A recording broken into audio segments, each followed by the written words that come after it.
Arundel County Police say animal control has removed not only horses, but ponies and goats from a farm in Severn, Maryland because of neglect. The staff here at Days Inn Animal Rescue hope to bring all the animals back to health, just like this guy, Max.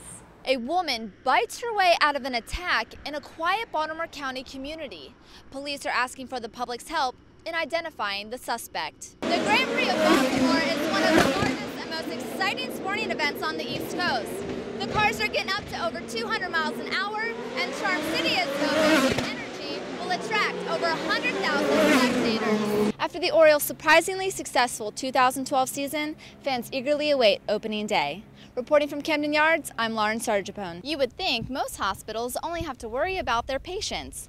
MedStar Harbor Hospital, however, is caring for a new family of 12 living in its courtyard.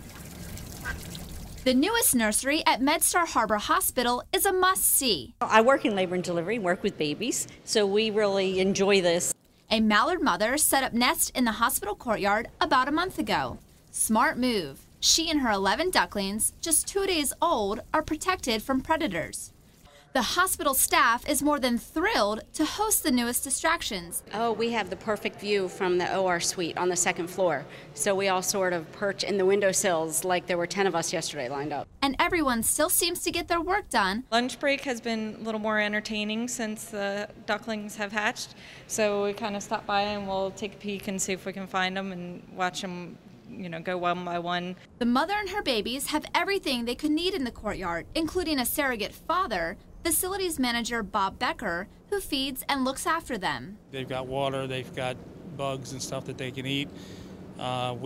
We've been bringing them stuff also to eat, some minnows and worms and stuff.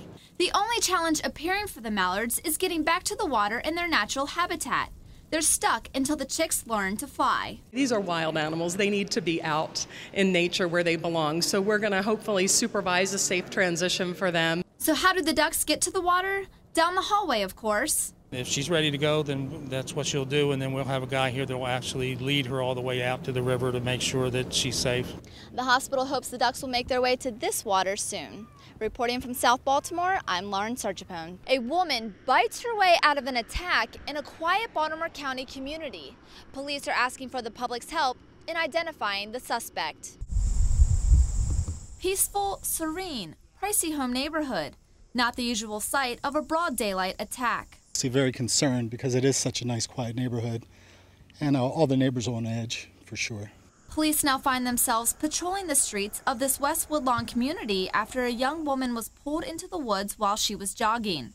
Detectives are talking to residents, and here's what Richard Hall has learned from them. And out of the blue, a young man came up behind her with a red bandana and put it around her neck. Police say the suspect attempted to strangle her. Then, police say the woman took a bite out of the suspect's arm, and that allowed her to run away.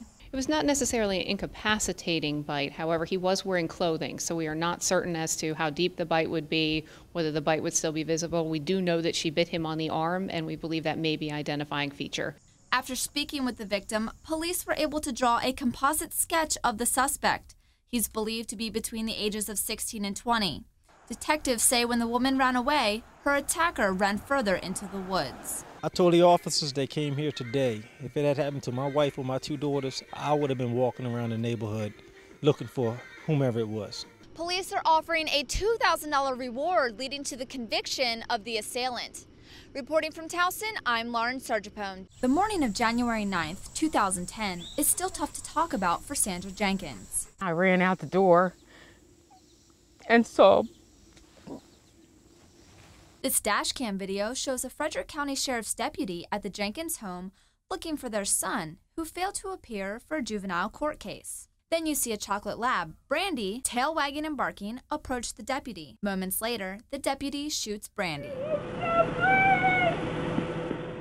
Brandy survived. The Jenkins sued, and in 2012, a jury said the deputy wrongfully and intentionally shot Brandy. Nobody gonna attack you.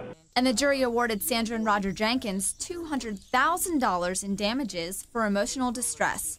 It's believed to be the first and largest such award for pet owners in Maryland. We treat them like they're part of the family. They're just four-legged parts of the family.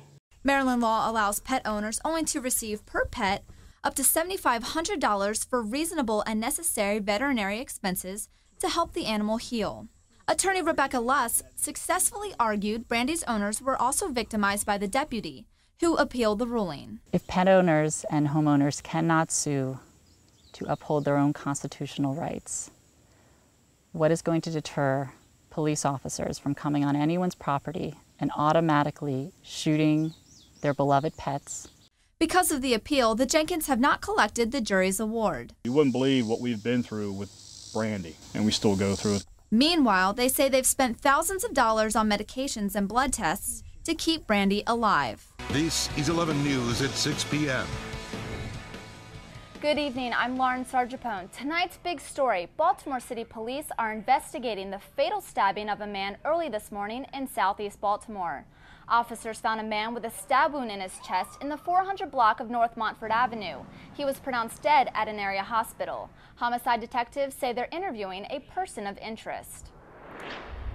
And in Baltimore County, police were called to a report of a shooting in the 5300 block of Edmondson Avenue in Catonsville just after 1 this morning. Officers found 2 men who'd been shot at least once. Both were taken to area hospitals. No suspects have been identified at this point. Covering the world tonight, Egyptian security forces stormed a mosque in Cairo today where members of the Muslim Brotherhood had sought refuge from the clashes erupting all over the country. Officials say the raid was driven by the fear that the Brotherhood intended to set up another protest camp at the mosque. This comes as the government announces that they are deliberating whether or not to ban the Muslim Brotherhood from the country. In the week since President Morsi was ousted, the Brotherhood has attacked and torched multiple police stations and Christian churches around the country. And finally, it was a picture-perfect day for a race to remember 2 teens who lost their lives when a train derailed in Ellicott City last year.